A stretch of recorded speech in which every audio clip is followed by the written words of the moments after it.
Here on GoPSUSports.com, Penn State head coach James Franklin. Coach, first day of spring ball. What's the level of excitement right now for the coaches, the staff, and everyone to be able to get back out there on the field? Yeah, there's no doubt that everybody loves getting back out on the field, and that's kind of what I like about football and my job is you have different times a year, and the same thing with the players. So you have times where it's in season, you have times where you're just lifting weights, you have times where you're focused on academics, and you have times where you're able to get out and get a little football. So, the 15 days are nice, the way we were able to do it, go Monday, Wednesday, Saturday, works out really well for us because then the in-between day we're able to get film and get some things done. So I know the guys are excited about getting on the field. We got some important position battles going on, and we got a decent amount of positions that we got a pretty good idea of who the guy is going to be, but the position battles will be really important. Speaking of that winter conditioning period, I want to take it back to late February. Coach Galt telling us that this was probably the best winter conditioning session that you and the staff have had so far. What's exciting to you about that, and what were some of the takeaways that were really promising to you? Well, I think we got really good veteran leadership with guys like Trace and Nick Scott on either side of the ball, and really even Gillikin and Vasey on special teams. So I think that really helps. And then I think we got a young, hungry group of guys that are ready to kind of take the next step. So, I think it's been really good. Guys are coachable. We're at a point now in the program where everybody kind of understands the expectations and the standards and the culture. And same thing with our staff. Our staff, we've had some turnover, but for the most part, our staff has been together for a long time now. So. I think the thing you have to fight now is not necessarily the expectations and standards and everybody understanding your culture.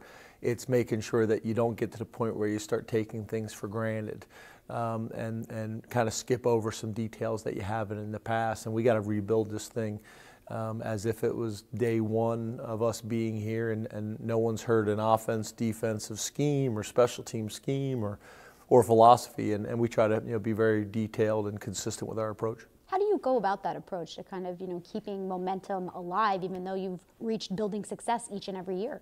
Well, I think what you want to do is you really want to make sure that the things that are the most important to you that you're emphasizing, and that you don't start to look to step two before you've taken step one. So. The way we do it, we got a really structured way of the way we install and the way we practice during spring ball and training camp, which are very similar, to be honest with you, philosophically and how we install and how we implement the offense, defense, and special teams. So I think that helps.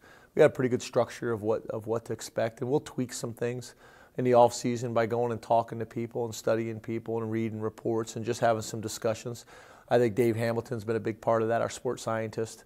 That we hired a year ago, and now we're really starting to get some data that helps us make some decisions and make some adjustments. We're also going to look at that during the season. We're going to make some adjustments to our weekly schedule, in season as well.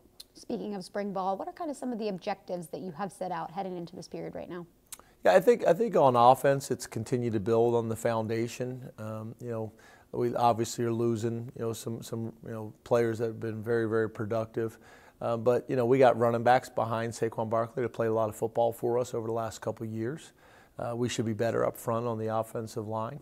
Again, we're losing Mike Gesicki, but we got a bunch of tight ends that play a lot of football for us. And same thing with Deshaun Hamilton at wide receiver. We got a bunch of wide receivers. So I think offensively, we're in a little bit of a different position because there's a lot of returning experience, although we lost some returning starters. On the defensive side of the ball, I think the secondary is similar to offense. We lost 4 starters that all went to the combine, but we got 4 guys or 5 guys behind them that have played a lot of football for us. I mean, John Reed, I don't think anybody would, not consider him a starter, although he doesn't technically fit, the rules and the way you count starters. And Amani made second team All Big Ten, and Nick Scott's played a lot of football for us. I think our biggest things that we're trying to kind of figure out is defensive tackle. We got to find a 2 deep that we feel good about, that we can win with. I mean, obviously Kevin Givens and Rob Windsor have played a lot of football for us, but it's the depth there besides those 2 guys. We've got to find a Mike linebacker. I feel like we got a pretty good idea and feel like we got a chance to be better at the end.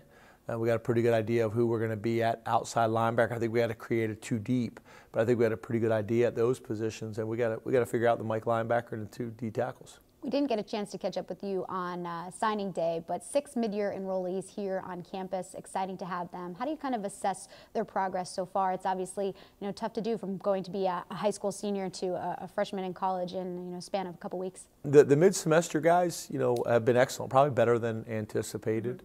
They've come in more competitive. They've come in probably more ready to contribute than I anticipated them to be for a lot of different perspectives, whether it's strength or whether it's aggressiveness or whether it's competitiveness or whether it's discipline and maturity, those types of things. They're further ahead. So, it'll be interesting to see what they're able to do this spring and then how far along are they come summer camp. But really, the group has been impressive really from top to bottom.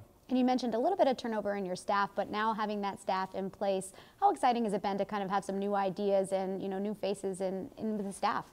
Yeah, well, obviously, you look at Jaywan Sider and his background, being at West Virginia and running a similar style offense. He's able to bring a lot to the table and has coached a position for a long time and played the quarterback position. So just kind of how he sees and views the game.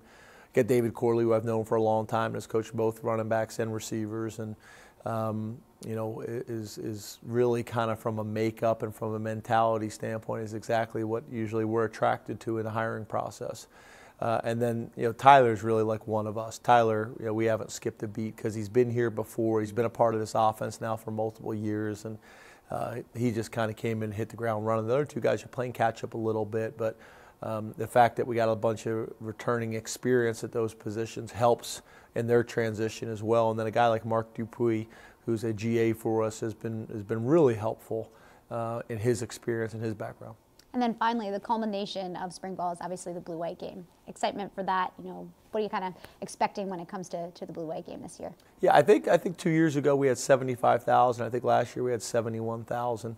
I'd like to see if we could get to 100,000 for the game. I know for some places that may seem ridiculous, but I think that's a realistic goal for us is to get 100,000 people at the game and really make a statement nationally and get people excited about the season. It's an opportunity to get together with your family on a college campus and tailgate and watch some good football and be part of our one of our family reunions like we like to call them. So I think it'll be good. I think you'll get to see the guys on the field. You get to see the coaches competing and how we're evolving and how we're growing. And I think it's like the way I look at it is it's kind of like an appetizer, to kind of set up the season. So hopefully we have a huge crowd and we get great support and show everybody what this team will look like moving in the future. And thank you so much for your time, Coach. Thank you very much.